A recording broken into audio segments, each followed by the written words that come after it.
Trauma yang lahir dari sistem bernama pendidikan.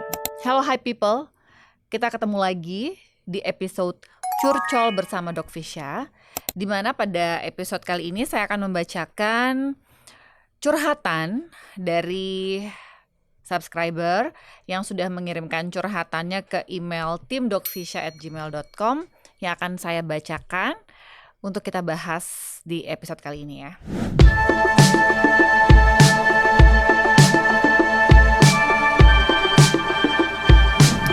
Oke, saya akan bacakan ceritanya.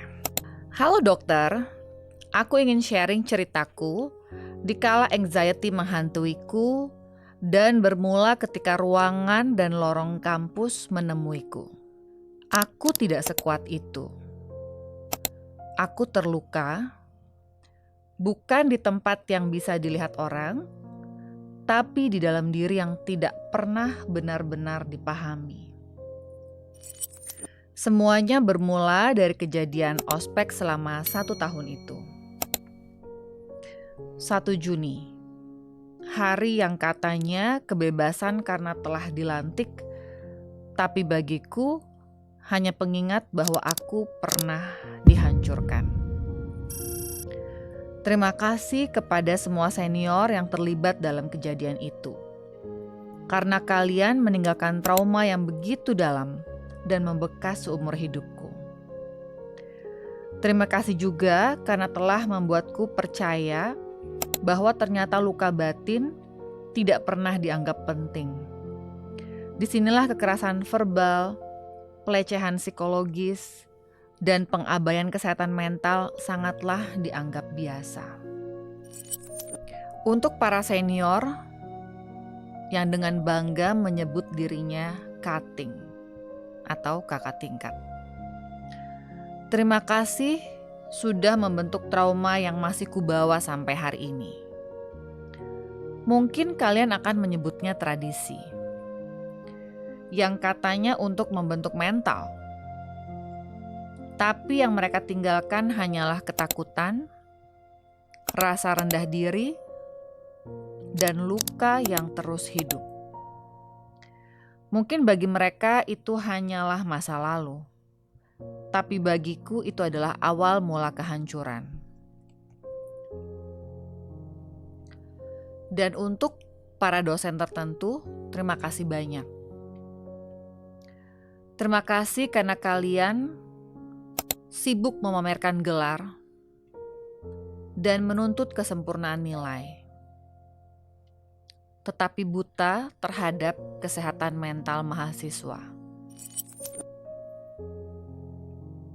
Luar biasa sekali bagaimana orang-orang yang katanya pendidik bisa gagal memahami manusia.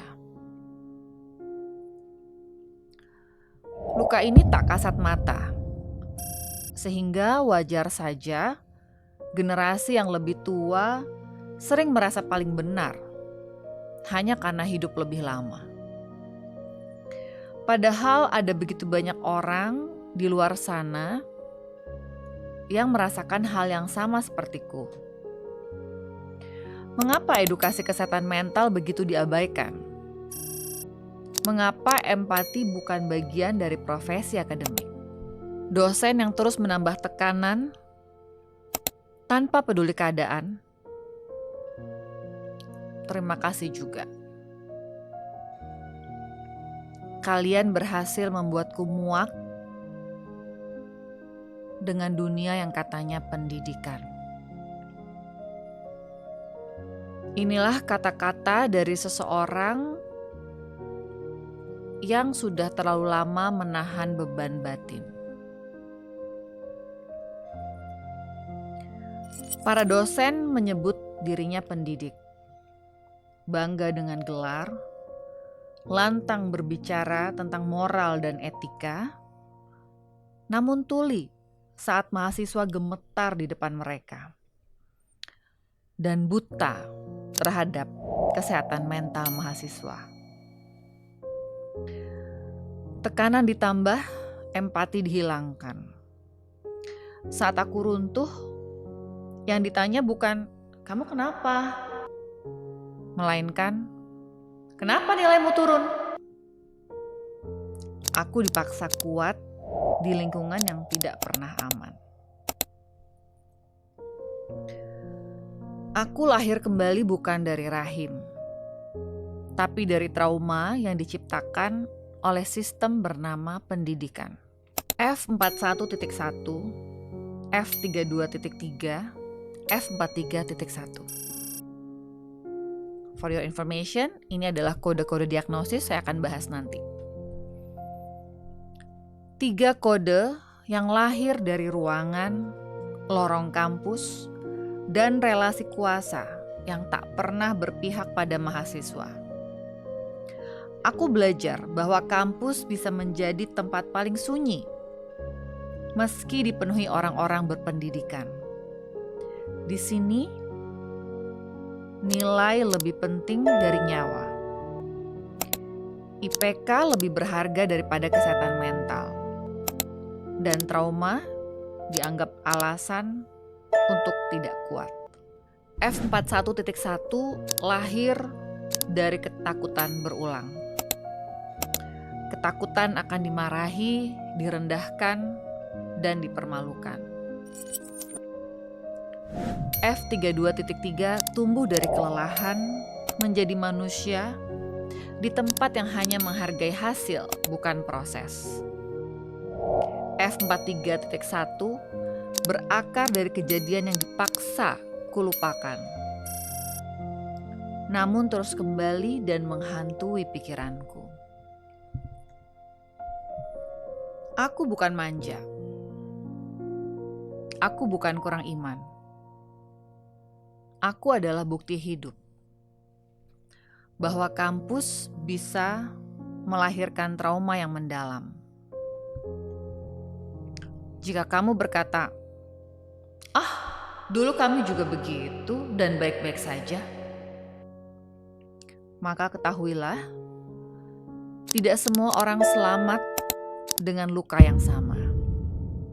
Sebagian dari kami harus menemui psikiater hanya untuk bisa bangun di esok hari. Aku tidak bangga dengan diagnosisku, tapi aku bangga karena masih bertahan di dunia ini. Aku masih di sini. Bukan karena aku kuat, tetapi karena aku terus bertahan. Meski sering dilupakan oleh sistem yang menuntut tanpa pernah benar-benar mendengar. Namun untuk siapapun yang memikul diagnosis serupa denganku, yang menjalani hari dengan dada sesak, pikiran lelah, dan harapan yang kadang meredup, aku ingin menitipkan doa, semoga kita diberi kekuatan untuk bertahan di hari-hari paling berat sekalipun. Semoga langkah kecil kita dianggap cukup, meski dunia sering menuntut lebih. Semoga kita dipertemukan dengan orang-orang yang lembut, yang mau mendengar tanpa menghakimi, dan memahami tanpa menyederhanakan luka. Dan semoga suatu hari nanti, rasa damai tidak lagi terasa asing, tidur tidak lagi menjadi medan perang, dan hidup tidak selalu terasa sebagai beban yang harus dipikul sendirian. Amin ya rabbal alamin. Oke, I need a moment. Saya butuh beberapa momen untuk bisa meresapi, memproses apa yang disampaikan oleh salah satu subscriber lewat curcol bersama Dok Fisya ini. Dan saya tersentuh banget karena kata-katanya tuh sangat puitis dan menyentuh dan betul-betul dari hati. Dan saya yakin high people yang menyimak juga mungkin bisa merasakan ya bagaimana trauma yang dialami oleh subscriber yang mengirimkan curcol ini telah mempengaruhi dirinya. Dan ini adalah gambaran bagaimana seseorang yang mengalami trauma di lingkungan pendidikan, lingkungan kampus. Jadi saya mengasumsikan ini adalah seseorang yang di usia mungkin awal 20-an, usia-usia sebagai mahasiswa, dan merasakan trauma ya dari tekanan cutting atau kakak tingkat dan juga dosen-dosennya. That's so sad. Sangat menyedihkan karena mestinya dunia pendidikan itu adalah dunia yang membuat seseorang itu merasa terinspirasi, semangat, bergairah untuk belajar, bisa berkembang. Bukan untuk menjatuhkan seseorang, apalagi sampai membuat seseorang tuh merasa kecil atau merasa rendah diri. So I feel you. Tentunya saya tidak bisa mengungkapkan siapa nama ataupun pengirim dari curcol ini ya. Tapi saya sangat apresiasi apa yang disampaikan, sangat-sangat raw, sangat apa adanya untuk di-share sama kita. Saya akan membahas beberapa kode diagnosis yang tadi disebutkan di dalam email curcol ini ya. Tadi ada 3 kode diagnosis. Ada F41.1, F32.3, dan F43.1. Saya akan jelaskan buat high people supaya tidak bingung apa sih yang dimaksud di situ. Jadi saya mengasumsikan pengirim email ini didiagnosis 3 gangguan. Yang pertama adalah generalized anxiety disorder atau gangguan cemas menyeluruh. Kemudian F32.3 adalah gangguan depresi berat dengan ciri psikotik. Dan yang satu lagi adalah post traumatic stress disorder.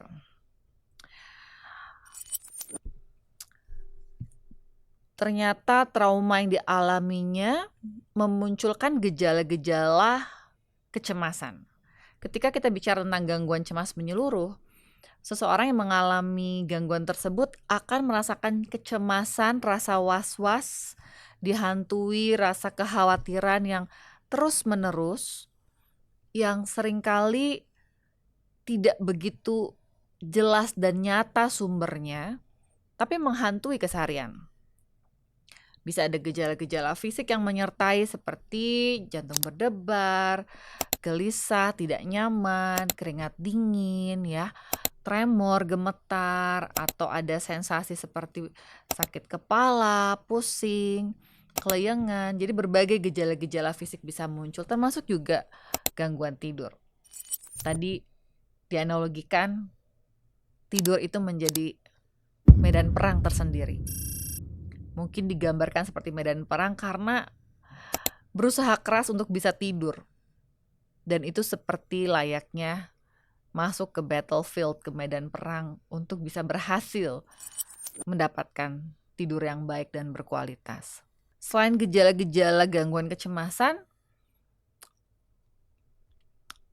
penulis cerita ini atau curhatan ini juga mengalami gejala-gejala gangguan depresi.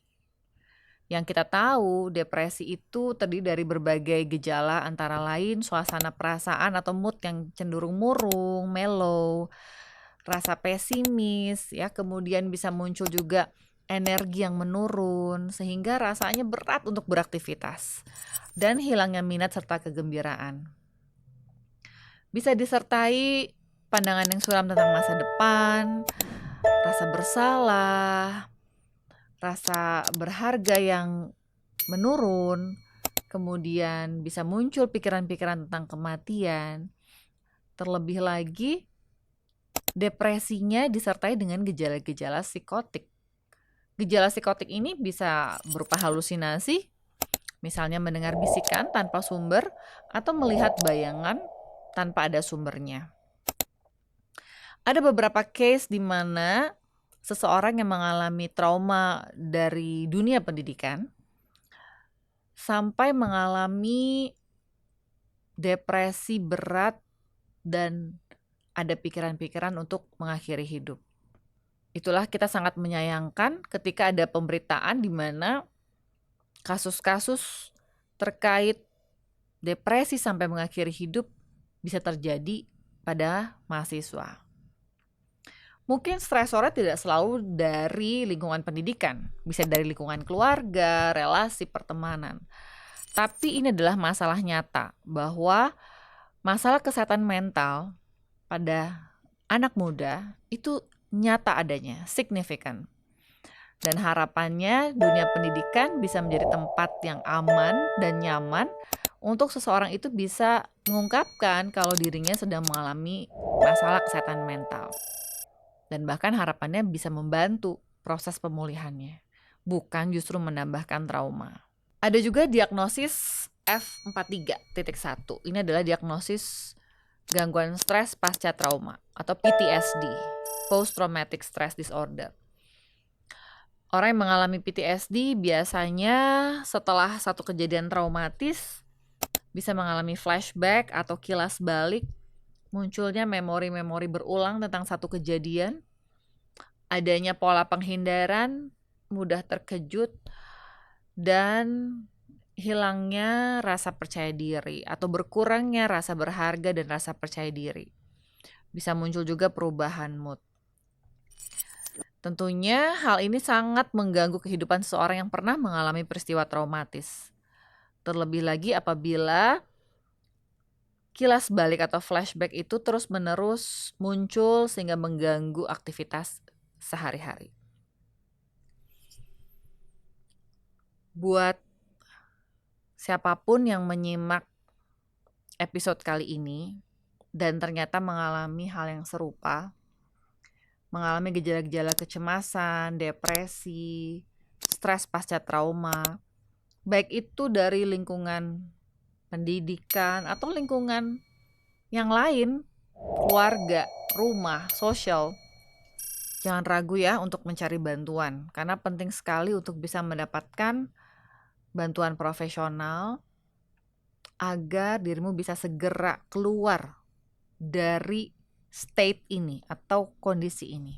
Dan buat para pendidik, buat lingkungan kampus, buat siapapun yang bisa relate dengan apa yang diceritakan di episode kali ini, yuk kita sama-sama ciptakan lingkungan kampus yang lebih bersahabat, yang lebih appreciative, yang lebih suportif, saling mendukung, saling mendorong ke arah kemajuan, bukan saling merendahkan atau menjatuhkan.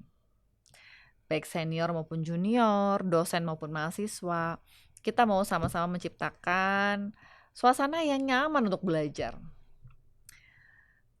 Tidak seharusnya orang muda di usia 20-an menjalani kehidupan dengan perasaan sedih dan pesimis dan putus asa. Itu adalah masa-masa di mana seseorang perlu menjalani kehidupan dengan bergairah, semangat, bahagia, dan tentunya lingkungan sangat berkontribusi terhadap hal itu. Buat kamu yang sudah ngirim email ini, yang sudah curcol, thank you for sharing your story with us. Semoga kamu tetap semangat menjalani proses pemulihanmu ya dari depresi, cemas, PTSD. Bisa mencari makna dari apa yang dialami. Bisa terus grow, bertumbuh dan berkembang dan pulih dari trauma-trauma yang dialami. Dan yang akan lebih luar biasa lagi adalah karena kisahmu membantu orang lain untuk bisa speak up, untuk bisa bercerita, dan untuk bisa mencari bantuan profesional. So thank you so much for sharing your story with us. Semoga apa yang diceritakan ini bisa bermanfaat buat Hi People yang menyimak. Jangan lupa untuk subscribe ke channel saya biar gak ketinggalan episode curcol bersama Dok Fisha yang lainnya. Yang mau curcol boleh tulis ya. Kirim ke email tim.dokfisha@gmail.com yang di bawah ini. Siapa tahu kisahmu yang akan saya bacakan dan saya bahas di episode selanjutnya. Thank you for watching. Bye-bye.